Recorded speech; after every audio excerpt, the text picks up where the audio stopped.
abduction and illegal incarceration of our head of security in the National Unity Platform, Comrade Akileo Kivumbi, was abducted on the 1st of August by military personnel in Nansana, as you are all aware. He was badly tortured, beaten. Up to now, he still needs medical attention. His left leg is injured. It needs. They gave him that aid that cleans the blood that in his left eye as well. So it is now not fully visionary because it was badly hit. But in the coming days, he will seek the medical attention that he deserves. This press conference, first of all, will be, it is purely for the media, the official media, so comrades of TikTok and other outlets that will not need you to have this data, you have it released before the official media press conference. I wanted to be clear. Those of you who have footage, keep it. He will not give you those other individual interviews. So whatever we are going to do is going to be here, because as you can, he may be strong enough to be here, but he is not in very good shape. He has been in prison for all those days, and we want to give him the private and medical view. Comrade Akileo Kivumbi. Basically, I think he will give you a recount of the story of what happened up to the date yesterday when he was released. Comrade. Waiswa.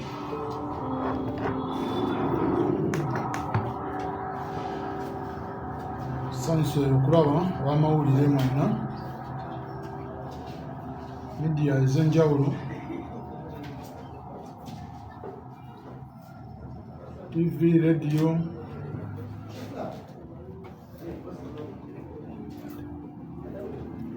na buli omu asobodde okubeerawo. Sooka okuba mwogezi nnyo, abamanyi mumanyi, siri mwogezi, sikwatagana nnyo na bya mawulire w'ekibiina kirina bakyogerera. Era mujja kunsonyiwa, bakedde okuba amasimu, sibadde na simu ekugambye, naye nina order ntwala era gye biva. Nze nyongera okwebaza omwezi nga lumu, omwezi gwali gwa 8. Nawambibwa, tekwali na kunkwata, nawambibwa kuba okunkwata balina okuwandiikira ekibiina ekintwala, nina abaninako obuyinza.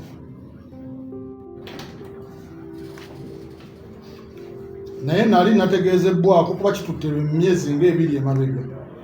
Badde nina information zenfuna ku simu yange, wegendereze ebintiisatiisa nga bingi, naye saabigenderako, nensigala nga nkola kye nina okukola.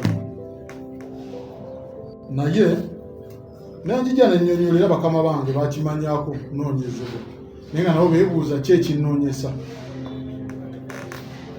nange saakitegeera. Naye nga nabo tebalaba nsonga kyenkwasa, naye ku olwondowooza baali bagirina gye batannaŋŋamba paka olwaleero. Nava wano nengenda okuziika, nva okuziika nengenda ku parking emmotoka bwe yali esigadde, nenvaayo nenzira ewaka. Olumu ndwawo okutuuka mu ewaka, naye ku olwo nayanguwa nzire awaka ku ssaawa nga 2:30. Nva mu parking, mbaako wenyimirira omuvubuka ngamba aba boda bazze wano wa boda, naye yatwala obuvunaanyizibwa ne bankubira nga nkyalina wano ku ofiisi emisana. Naye nze ne ndowooza, era namugamba ekintu kimu, bagambe tebanfunye olwaleero babale n'olwenkya, naye ku olwo baalemezaamu. Nakola nva mu parking, nyimirira omuvubuka abinnyonnyole, ntudde we nti kabalaza we bakolera. motoka epakinga motoka erabika nuwa manyi ya brown banagira bange epakinga wemala okupakinga bagula oluggi njagala mpete ono antudde eno aŋŋamba tugenda kukuba amasasi woddukira nsigala ntudde nteeka emikono gyange wano wenti n'essimu zange nga nzikutte wenti naŋŋamba si ye Akileo nimugamba yenze ate onaani ngenda gasitegeezezza poliisi na LC oba abantu bange wendi mbeera waneeno naŋŋamba yimuka tugende n'aleeta empingu basooka zisiba guno omukono nene ŋŋamba ngenda kutwalibwa nga fala nga bantu tebategedde ne mbagamba zino mpingu empingu yannyingira mu ggumba lino nalino tulonagana n'empingu bansika bansuula mu mwala ntuula wansi ndeekaana mbagamba sina gye ŋŋenda oba munzita munzite musajja ngamba golooza be twakatta bameka abasinga naawe ne mugamba munzitire waneeno ne banteeka mu motoka nali nsudde essimu ne bazimbuuza ziriwa ne bazijjawo babba omukutukwata kye nazudde beetaaga masimu naye nze essimu yange sirina kibi kye ngikolerako era nali mugumu nga bazikutte kuva we banzijjaawo essimu bazikwata saayina kulaba saalaba ku muntu yankwata naye mbazibwa enkofiira mu maaso nga nina okutunula wansi okuva enansana ng'ate nkubwa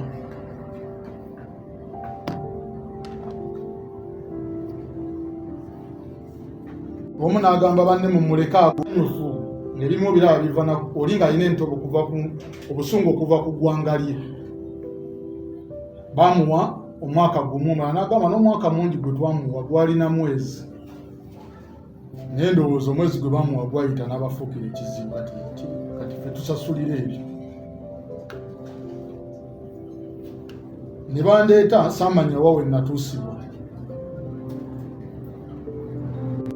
natuusibwa abantu wesaasooka kumanya ba okumanyaawo era nakyo kikukubya ntuusibwawo saawa ndozanga sinza kujjukiza saawa bembeera eyo yali nzibu kubibbwa njiko omusaayi mu maaso awo okugonda nyingire mu motoka oli yankuba ekigala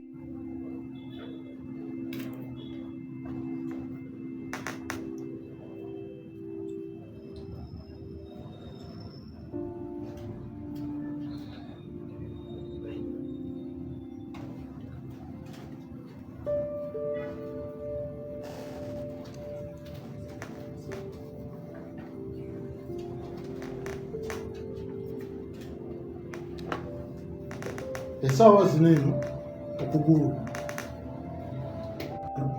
obutamanya bintu biriwo naye ku makya nga ndi wansi eyo musajja yajja nga nze manyi omusaayi guva mu mutwe nga guva mu liiso naŋŋamba gwe yimuka musimule musaayi gwo abasibe gye tuli wansi eyo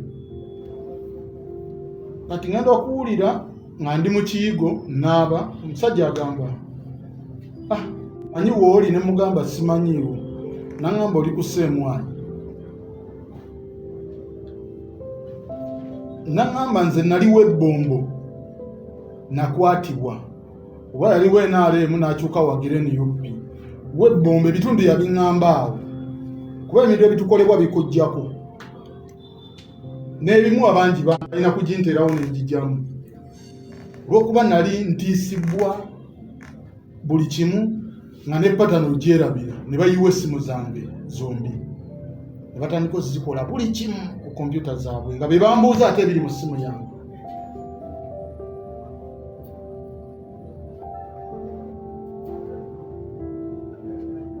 kutiisibwatiisibwa kwali kungi wali akaggo kakaaba kutiisibwatiisibwa era wanga oli we yabiŋŋamba nabifuna mbubeera ebweru wano munda mwe bagunjulira abantu babakubuuza bye bakubuuza abantu bannabbi ebiki bakikola gwe otudde wabweru owulire kiri munda.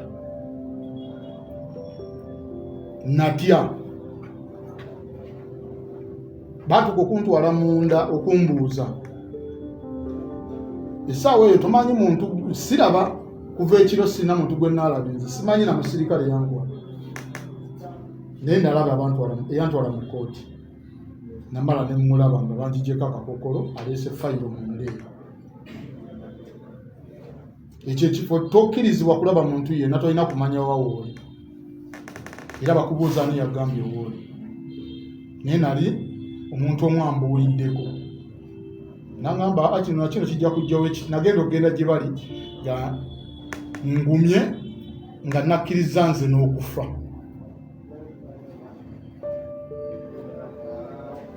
Bambuuza ebigambo bino wammanga, ate nga bye babuuza abantu abasinga.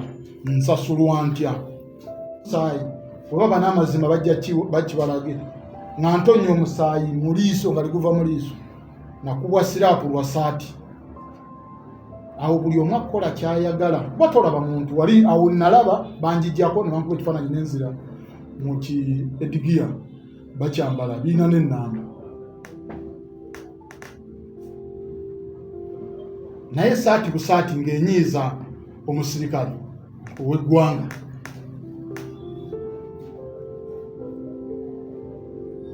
Munaatuuka gijeemu kyusa ekifaananyi okiteeka ebbali, empale nyambaza biwa y'amagye.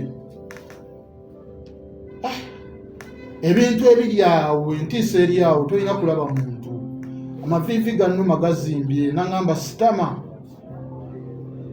Lenza obulumi bwe nnina mu kugulu. Ekiseera ekyo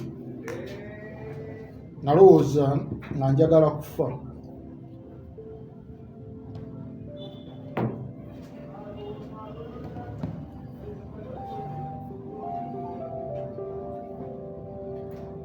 Ebintu byali bingi. Nze nagiba nga kuseemwayi nga sikirizibwa kukkirira wansi gye bansuza. Mba kuseemwayi ne banziza ekireka. Nawo saamanya wawe ndi kuba ndeetebwa mu kakookolo. Omutwe nina kubanga guli mabega wa mmotoka bwe guti. Nze ntuusa ogenda e Luzira nga eno ensinga ekuluma muno. Kuba tolina kulaba ku muntu yenna. Nsiiba kuseemwayi nsula kireka. Nze no nali boosi nga banvuga buli lunaku gye nsula. Olw'okuba tulina olugambo, twogera bye tulabye ne kwogera ebyaliwo. Bwe batuuka ng'embeera eyitiridde, nali ku kireka, nvubuka n'aŋŋamba luko baba bataano batamu ne bamusiba eyo Luzira. N'aŋŋamba Akileo, mbadde eyo mbweru mu kufumba, naye akaliro kayitiridde. N'emmotoka eyakwata baagiraba, bw'ogimanyi namba plate. Ne mugamba naye mmanyi emmotoka yali ya Brown. N'aŋŋamba kaliro kayitiridde, bwe mpuliddeko awo bwedda bika lediyo na biki.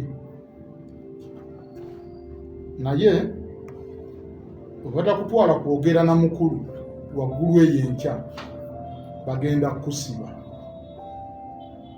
Neŋŋamba nkeera banjigyayo kireka ne bandita kuseemwayi.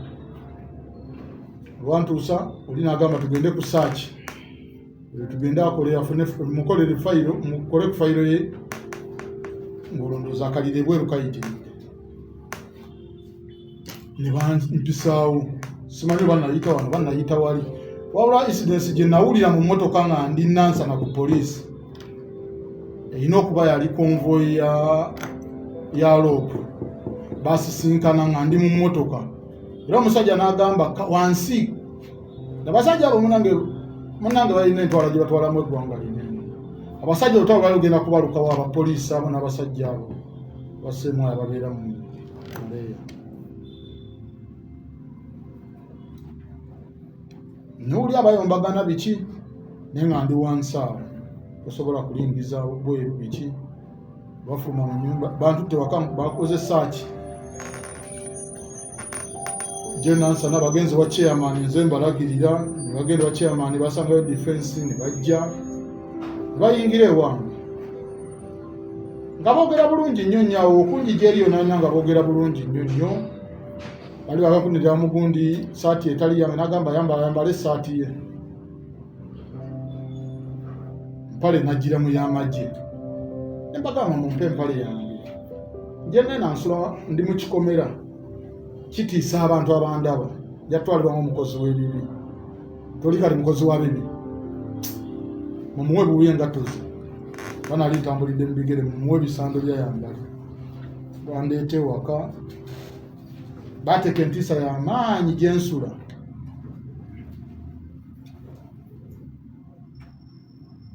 naye banjija mumotoka ne banjijako ekikokolo nze nagenda okujja ewaka nga nina empingu bbiri kuno bbiri ne bayingira ewange atandika okusaakinga bakola buli kimu nze omuntu eyateekawo amayinja ago namulaba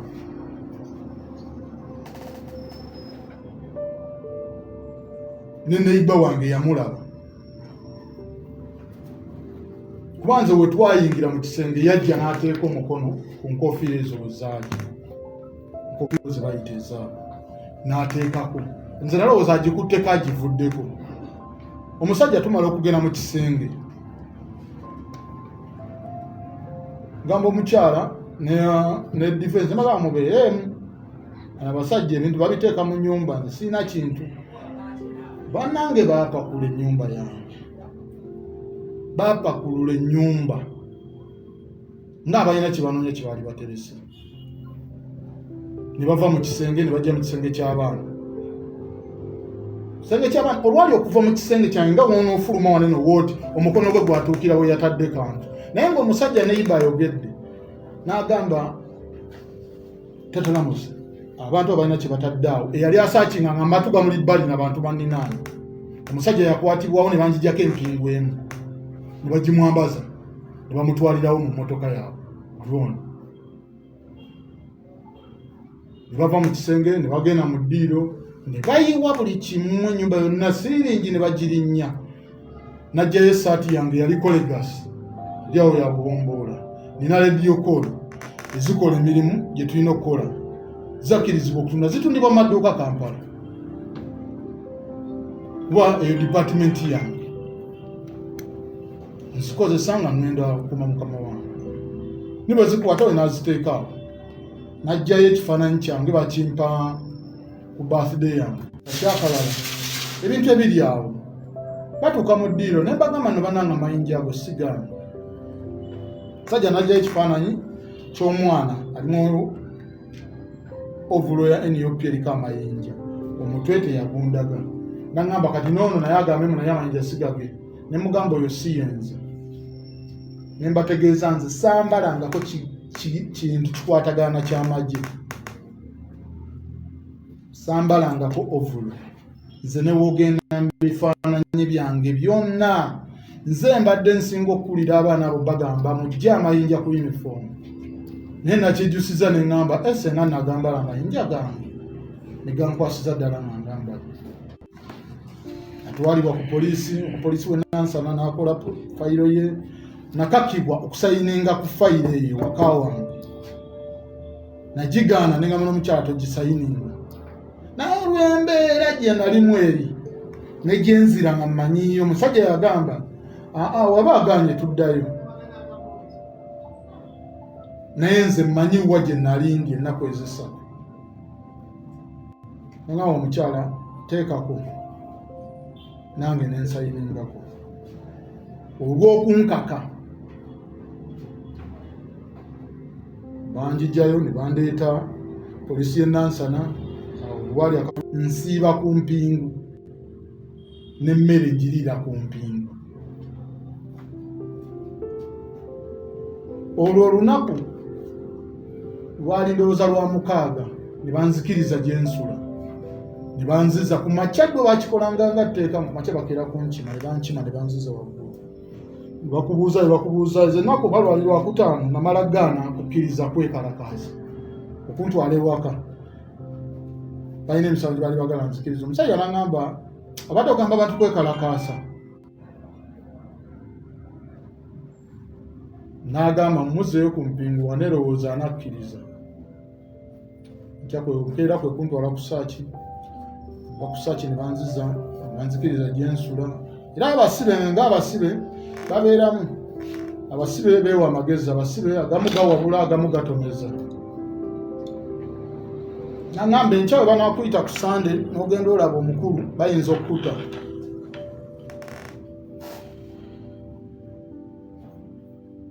waggulu eyo bakututeko waggulu bakutute ku kitivi neyo gyebalagira monna byemwogera waneeno babinyumiza eyo bayamuseremagasi nakwamuka banakkiriza n'ogenda mu ebyo obufaananyi bakuggyeko ebinkumu biki gyagenda olaba omukulu mwogeremu omukulu ayinza okkuta naye baba tebanakutwalayo bagenda kusiba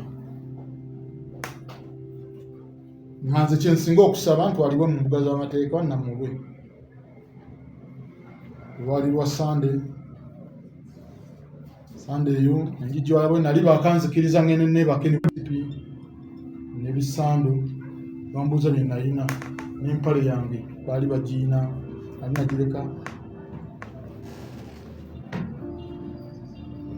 ali nagireka wansi eyo musemwayo omuvubuka wambi yagikunyamu bagimpa nga mbisibisi oba nzijjayo balina kalungu nakasangamu amanya ga Bobi Yanga abasibesibe Bobi Yanga yateekamu never forget Bobi Yanga biki kalimu toyi kalimu kisinki kalimu n'akafaliso naye mubaamu amazzi wogenda okerera ku makya omufaliso gwo olumu guba gunywedde amazzi ayingirizwamu ku ssaawa ndowooza nga 9:8 kireewo nawulira ng'ensi ekomye gye ŋŋenda neneetamwa buli kimu nga nina okwebakaawo kuliko ekyuma weekiti kyekiyingiramu empingu nga ndi munde we bansibidde nina kutuula kuteeyo ma ntudde ndye oba okwebakaawo wansi nenebaka ku mpingu wendi omukono guli weguti luvanyuma ennyo nempita omusirikale nemugamba fande ngenda kwebaka nti yange omukono guno guli waggulu yansumulula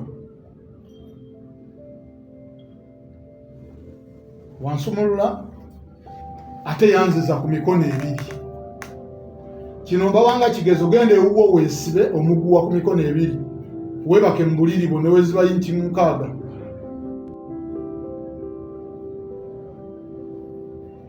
nintunulya embeera gye ndimu nino girya n'engalo zinene wendi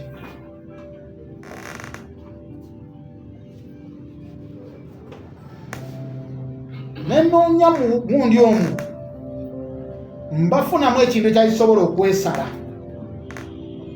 natakula gino emisuwa kuba guno musuwa gwiwa omusaayi naye tegwaleeta gwenjagala nenetakula buli we bankuba guno omutwe ogulaba musaayi tegwaggwamu gwe nali njagala nga naye noonya fooku nali njuliriddwa okwetta mu mbeera enyigiriza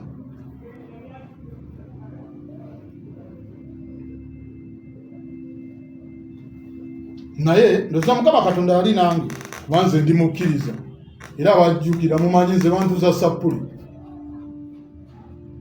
nze sapule yali enzise zino enkovu zino sapule ye yali enzise awo gonna nagatakula nfuna omusaayi gunkendeeremu munfe naye nga noonya fooko yambula amazima ga Katonda n'obudde Katonda yanyamba munnange ne bukya nga ntudde ku ttooyi ku mpingu zange seebaka nensomamu awo kasapule kange mu magezi obanka yina mu mutwe nkuze ngisoma obudde ne bukya zaali ziwera 11 nga banza okusizza eno naabe baggulawo nengena nenaabo nenyambala engoye zange ne banziza mu mwaka kalungu banfulumya 12 ndoza nze nali kwesooka kunywa amafuta ffe twasookawo nga tebanaba nagaggulawo olwoka netambula simanyi wa we bantwala ndi mubikka amaaso nze ngenda okulaba wendi nga ndi ku kooti maaso naye ng'omusirikale omwaŋŋamba Akileo otuuse ku kooti maaso gwe simanyi naye ate n'abasirikale abo bonna si babi ebyo mbyogedde biri mbamu ne musemwayi mwebali abalungi besijja kwogera biki balungi abamu ate abamu si balungi balina obusungu bwabwe ne nabuuza omusirikale yandeeta ne mubuuza afande mundeese mu kooti y'amagye nakoze eki ojja kulaba era bwe nalabira ndeese bali bagala kumpisa manju ne babagamba omusibe muze muyise mu maaso ekundeeta mu maaso ne banjijjako ekikofiira era nagira weyo enkofiira eyokya ebuguma n'otuuyana n'ofulumya buli wamu amazzi enkofiira eyo byebino byedishop bitwambala waneemu bakikwambaza nekijja paka wano bakuyamba bakireeta paka wano ate omala okyambala olina kubeerawo oti birina n'ennamba abasibe babiŋŋamba omu oyambadde ennamba ki ate bakuwadde etta mulimu etta eyo oli teyawona biki gamba fiya ebeera nyingi n'abasibe abamu gye bakuteekamu gye bakubuulira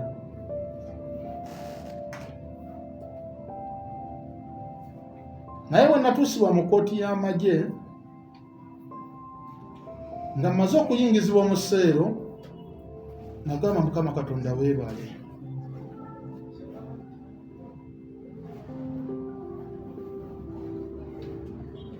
Mukama Katonda weebale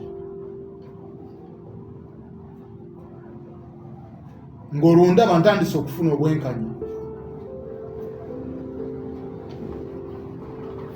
nga naye balooya bali bataddeyo dde ekiwandiiko ekindeeta mu kooti bandyawo kansojo gye musisi nga atuuse atana atuuse neŋŋamba ne bampanako ne ku ssimu ne mbagamba gyakubirako ku bantu bange ne mbagamba naye kanjogereko ne pulezidenti niba mumpa ne njogerako naye omutima gwange ne guddemu naŋŋamba bino bijja kuggwa ne mugamba ndi ku kooti maaso ne banjijjako essimu ne nninda ekooti ennamuli nasindikibwa eruzira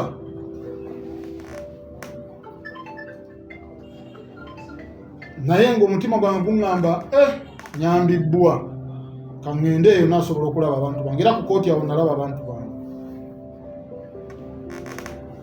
tuuka eruzira ndooza yali ssaawa ng'emu ngenda okuwulira obudde bwe NTV amawulire lyeno bweru nga bagasoma asanga Deputy Ossi banze bansindika Kitalya ne ŋŋamba kanso George Musisi Kitalya ali wala ndi mulwadde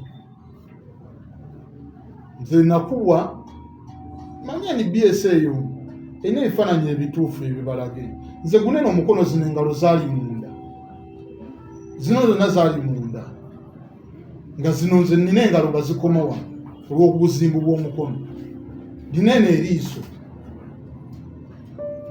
okugulu omugongo nobati yajja eruzira nabalagawo nali nfaanana omugongo bankuba akaggo ne kanuka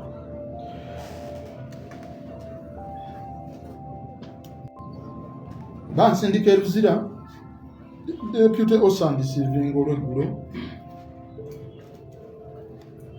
nkomera basaabasayizi okusitama ng'ono wasitamya sasa abasaizi ne mugamba amagulu gannuma deputy osiwekomera naye nga naye ndowooza akiraba bulumi bwe nnina abulaba ne mbagana naye njagala kwebaka nze nagenda mu loole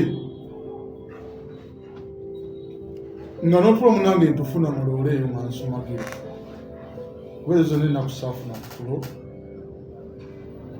naye mugenda okuntwala ebizira nafuna otulo kubanga ndaba ntandise okufuna obwenkanya tukeruzira deputy ozinandisivinga wantwala yoluzira eringa kitale twatuka ekitale osobola osula mu ngoye ezo nkera ne bakuwa yunifomu luzira era eringa ndowooza ye apa yeddemu n'amateeka gaayo saawa eyo bantwalyawo ne nfuna yunifomu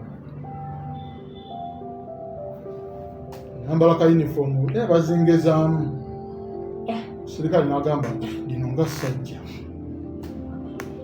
empale ne zigaana esaati ne zigaana naye bafunayawo ekipale kyali kiddugalamu n'esaati nagamba yambalamu enkya tujjafuna yunifomu teeka yaffe ekukkiriza sula eringa oli mu ngoye ezo deputy osi n'abagamba mumutwale wagenda okusula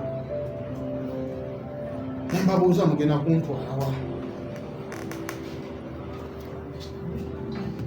nensaba omusirikale nsaba ombulireyo omugaati ne minatimei ng'olwejja litandise n'okunnuma n'agenda n'abigula ku ssaawa emu kitundu n'agenda kantini n'abigula ku sente zange baziteeka ebbali biki bantwala mu woodi natuuka mu woodi natuula nayingira ne banzigulira ne basooka bayita aba woodi leader ne RP ne babazza ebbali ne ŋŋamba ano webagamba kati bateesa biki kumbonyabonyeza muno naye ne ŋŋamba obusibe nabukolako tewali kiba kye bagenda kuŋŋamba kyesimanyi nayingira ne ntuula ku buliri bwa RP wabbali RP nambuuza bulungi nnyo amaze okugaana abakulembeze nimuli ebitiibwa ssebo te woodi leader abeera eri katanda ke naye n'akutumya jangu wane wange ne ŋŋenda waali we nasanga n'omu omukozi wa gavumenti yani ono musibuka sipapa ye woodi era naye mwe bamuteeka ye nambuuzaako ne mugamba biki nentuula awo ne ŋŋenda ne naaba aba amazzi bagayina kumera bayonjo bantwala audience abantu abalimu balimu 3 bantwala mu gundi ye VIP yayo bantwalamu naye tokyalinga kubanga tokkirizibwa bantu balala kusemberera olunaku olwo luziba ku makya nakerebwa ku makya ne bampita reception ne bampimako engoye kubeza nga tezaali zakuteebereza ono basobola omuteebereza engoye sayizi ye bano bafaluuku baana naye tezaali zakuteebereza gye baali batunze yagaana okutuukamu ne bagisala ne bagigattamu endala naye nga bambi bali free basirikale bonna namimako engoye 2 esaati 2 n'empale 2 osinga neetaaga naye nga amaziga gakulukuta mu liiso linene gasobola kubeera mu musana mantwale wa osi deputy osi mantwale wa osi siyandisivinga omusanyufu nnyonnyola biki nemunnyonnyola embeera yange ne mugamba naye neetaaga okunjijanjaba eriiso kyekisooka era komera ngenda byebaza osi waalyo linnya lye ndyerabidde naye jjukirako deputy yesimu anteekamu eddagala tandika okuyiwa omusaayi guli liiso yalifunyulula munene lirina ekisaayi liiso lyange lyali litandika okuvundirira anandika okunkwata lino eriiso olaba bulungi biki ne mugamba ndaba naŋŋamba kale banjanjaba nakeera enkeera najja n'enkeera ddagala balimpa mu budde ery'amaaso nawe liggwawo ne kaakati wembeereddewo kuba nze nalifuulanga eriiso lya ddagala buli kiseera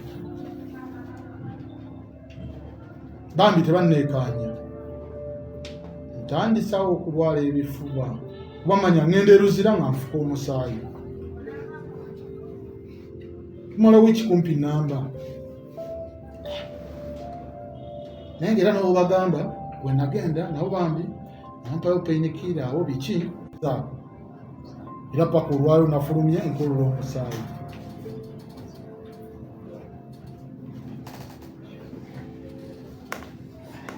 Naye eyo embeera entonotono gye nsobola obabuulirako. Nafunye okuwulirizibwa mu kkooti y'amagye era ne bawuliriza okusaba kwange ne bampa beyiri. Beyiri tanzikiriza kuyita esokuwuliza. Batandika balooya bangu mbadde ntandise okulaba abajulizi naye abasooka tebajja. Era nebaza ekkooti y'amagye nange erudda n'abagitwala n'abalala babalamule bwe batyo baleme okakibwa okukola obusibe bwe batamanyi. Tetulina musango, ffe tusibwa ku nsonga z'ebyobufuzi. Era eggwanga ndigamba bansiba lwa byabufuzi, sambalangako bintu by'amagye era sibiina. Ne bannanga be nalese mu kkomera bawumalumagala abasenyunga gye bali abasibe bangi basibwako emisango. Naawe bamala be bakkiriza emisango bambi si kyeyagalire, bakakibbwa obusibe bubadde bungi ne balimbibwa. Bateeka bamawanda mu makomera, amawanda yalimba abaana abo basaanya. Fulufiga ekitali abadde bayingira nga bwe baagala, bajja okulaba abantu baabwe nino beekanga nga bandaba. Bannange tetulina musango, mutulanga gwa bwereere. Zero yange yensibya.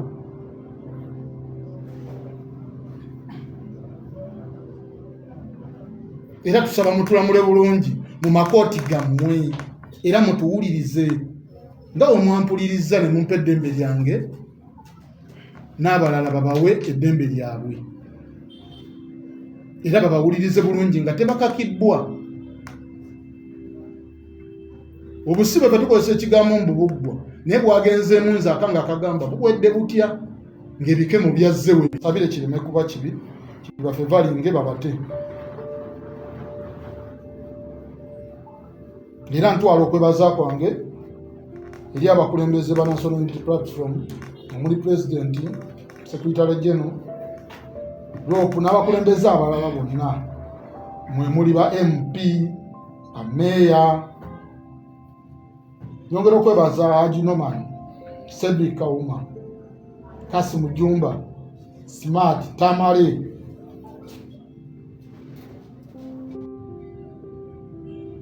Sachikona. Era mbadde mu kkomera nga nsubira emisango egyo ginsomera. Naye bambi ndowooza nabo baazuula bakulembeze byaffe emisango byali byabwe eyo. Era nebaza media zonna muli BBS, NTV, NBS ne TV endala zonna ze sijja kumenya emuku. Tagala mu Luzungu muffe twewamba. Ate enkeera abeewamba nga bantadde mu kakuli k'amagye. Munnange prison yatuterayo TV. Mandi ku TV okwo amawulire aga NTV ag'Oluzungu, NBS tugalaba gye babaleetera abo abaasoma ennyo nga balagaye Omukanada ali ku kisaawe entebe mu kasaati bakalikalebi bakabulawuzi. Abamawulire ne mu bitambuza ACHILEO bakutte akaweero nga President ekiseera kye yalina okugenda e Bulaaya okwogera Oluzungu.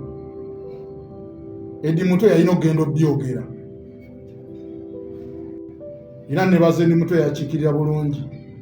Ba message nagifuna. President Waiswa. Abantu munange bakomera baagala okulabako naye ate saaba bakulabeko obubi nga bakutujja kusi. Era bangi n'abasirikale bambuuza Waiswa najja kukula. Ne musika yimba kuba gyonayogeddeko naye yayimba mu kkomera emyaka 15 emabega. Abasibe abo gye bali. Yaliyo ku musango guno gwe bamuvunaana bamutwala mu prison mu kkomera eyo abinyumiza amagezi. Bambi bamanyi kyayitamu naye bo kye bamusaba baagala kulonda nabo balonde ku President gwe baagala. Naye neera abantu batulimu mu makomera eyo. Ensonga lwaki nze gambye gyabadde bankuumira bampa ensonga nze bwe nfuluma okundeeta okulaba omugenyi mperekerwa Bobi Yanga ne timu ye Muyodi ne timu ye Umaru akeze mere kumacha Bobi Yanga muchere Umaru nawereza amajine gundi abakawunga ka prison nabo nga bakandetedde okali awo tekategereke kabaliyo mukamanyi bizo linegano kujisa ku gate bambi nempe ensonga tutyo omuntu wakole kikyama era osiweeyo munnanga abadde wanjawulo wa osabalale etwasanga ekitagabo ng'akuwa ensonga ne mutuula n'akunnyonnyola lwaki akoze ekyo era omufumbyamfumbira namala musaba ne bamuyita ne mbagamba badde njagala owawuma lwamufumbira kuba nze sisobola kwetetenkanya nze komera naye lyakutetenkanya omusajja okeera yali akeerogera okunoonya ssente ng'olina kulowooza kulya kwe kusooka mu bizo kulonda ebijanjaalo byo birondemu obugundi otereze byogenda okulya mbadde sibisobola era wumalumagala abadde empagi nene gyendi nze mbadde ndya buli kyenjagadde era mbeebazizza wamu mwenna sijja kukubira muntu ku muntu funa obubaka okuva ebweru famire yange nze omwana wange akola P7 obulumi bwe mbadde nina mukomera bwebu kudda omwana wange amaze okukola P7 ye mwana omulenzi gwe nina mwana wange nkuze muyina bali vubuka mumanyira efu yaffe y'ekivubuka nga mbeera ku kidowa yakoze mooko nga siriiwo badde nga Mukama Katonda tunyamba bakiri mbeerewo nga tannakola bibuuzo naye munnange yawuli mwandaze era nze nyongera okwebaza famire ya NUP mwenna beebaza femunaye twafuna eŋŋanda endala kuba eŋŋanda ezaffe ezimu zisobola obbavaamu era nze njagala kwebaza famire yange Waiswa naagimanyiiko naye munnange tebanneesamba fe abaana bali abantu baabwe tebabakyalira nze baganda bange nina n'abafaaza babiri n'abasisita bani mukomera balese sapule tugisome ne bajja ne bandaba eruzira teyingirikika ng'onoonya Akileo bababuulira abadde bajja okundaba abantu babatiisa ebweru eno mbu tuli ku musango guli omuzibu ennyo ennyo bw'ona woogenda onoonya Akileo mubi era nyongera okwebaza mwana mwebale kutubeererawo wamawuli agamu ogalaba munange pulezidenti bamukyawa si wanene wokka abamu si magye gokka naye mukomera amawuli ga pulezidenti gatagalamukawo netiwaka nebulamu nga mugalaba kuba gwe gatuluka tusembera tumala okulaba kiki kyayogedde era munnange eno ensonga kansi Waiswa ngenda gyogerawo abakulembeze bamanye amakomera galina TV tubaddeyo ng'olaba lumu omusajja gwe basindika mu paliamenti bwakiikirira abantu ng'ogamba ye lwaki tetwateekayo Akileo era abantu beyo baasubwa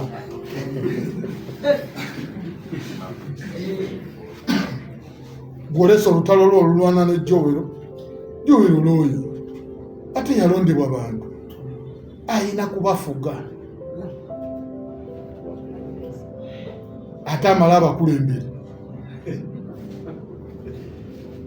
kubanga toyinza kuleeta lutalo lwo lwa famire oluleete opozi ebintu munange mukomera tubiraba ne bitumalamu amaanyi era ffe tuli manyivu abamu eri abakulembeze kuba tubasuubira ogenda mu ekyo ekiyumba kyammwe mwafuula kidisiko nze nkiyita kidisiko mwogere ebintu ebiyamba eggwanga abaana bali mu makomera tebagenda mu makooti abaana bali mu makomera balamulwa mu kooti z'amagye tetuli bamagye CID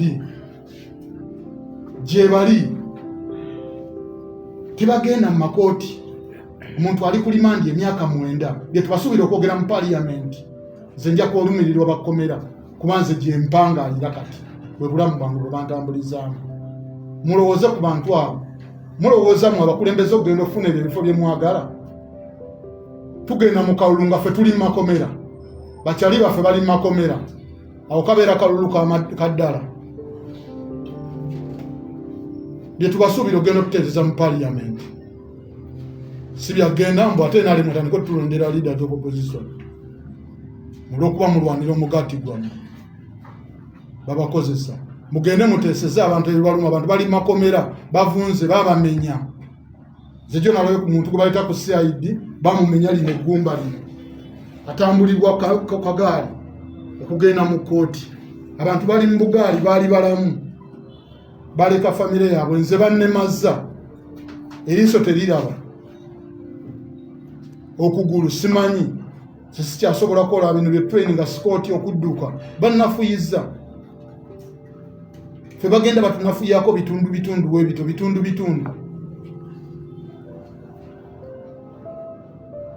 wemba nkolola omusayi nga nfuka omusayi kitegeeza ki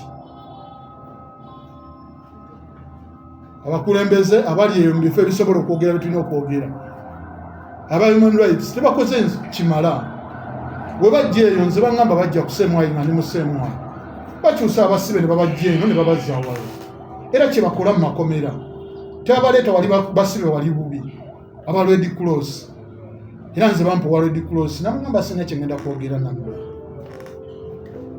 ndasirawo ngenda kuyambibwa ng'okuyambibwa kwange bannayuganda kuyimirira nga bwe mwayimirira ne mubanja twagala Akileo nze siina musango siberangako amagye era siina bintu by'amagye ne bakyali bange tebabiina.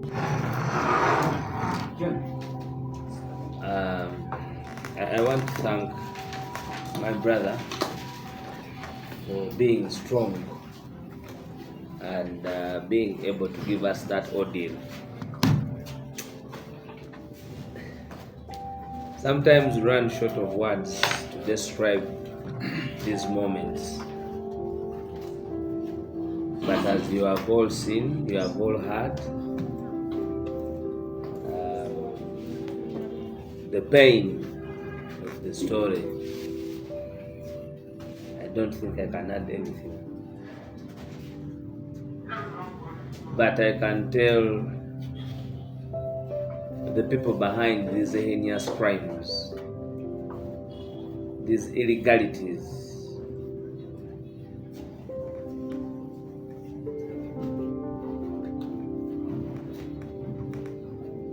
that you may break our bodies, you may injure our mind and soul, but you will not shake the spirit of this revolution.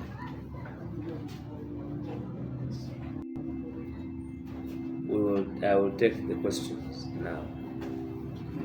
Njagala kwebaza muganda wange Akileo olw'okulambulula okufuna obuvumu n'alambulula ensonga kikwasa ennaku ntulaga naye nga nkakasa ne mbamwe bannamawulire ababadde wano mulabye first hand pain gye tuyitamu nga bannaffe bawambiddwa, pain gye tuyitamu nga bannaffe, kubanga eryokuba nti omuntu gwe bawambye tomumanyi tomuwulirangako, eryokuba nti wabisomako busomi nga bwe twali twabisomako. Many of you are young people abali wano, kozi mama waffe Nalusiba yayinza okuba yali yabirabako, naye okuba nti omuntu gw'omanyi gw'owangala naye bwe bali mu kutuusaako obufune obufaanana bwe buti okulemaza obulamu bwe bwonna olw'okuwagira omuntu, kuba kiri mu lwatu nti kati amagye go gavunaana abantu olw'obutawagira Gen. Yoweri Kaguta Museveni. Ekyo kiba kikyamu era ago tegaba magye. Nja kutwala ebibuuzo byammwe ku lw'obudde. Kimu bibiri. Let's have straight on this issue. Yes, sir.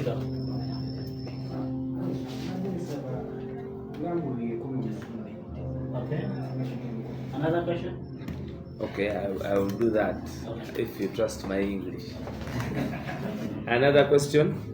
I think that's all. No question, because I think he was exhaustive. He was quite exhaustive. So, Comrade Akileo here, his story is very clear. He was abducted on the 1st of August. He drove from the offices here and descended to his home where he has been staying for some good time in Nansana. And earlier in the day, he had been called by one of the workers at a washing bay near his home at a parking lot. And he was informed that there were people on the border that were looking for where he was domiciled. in Nansana. He did not speak to them, but he told those people to tell them that they will try to get him another day. For the last 4 months, the party has been receiving intelligence about ACHILEO, just like we receive intelligence about many of ourselves on the different criminalities that the state is orchestrating upon us. So we had intelligence that there was something criminal that was going to happen to ACHILEO. We had shared the notes, just like we know about Motive Kasaga and others.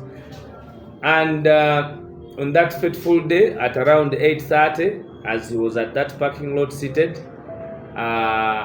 he suspects that it was a Noah, brown in color, with men who descended on him, asked him whether he was the one, identified him with a photograph on the phone, and he complied. He later asked them that it would be important if he stays nearby, they should go, and he reports to his family that actually he had been picked by security personnel. After all, that is the protocol.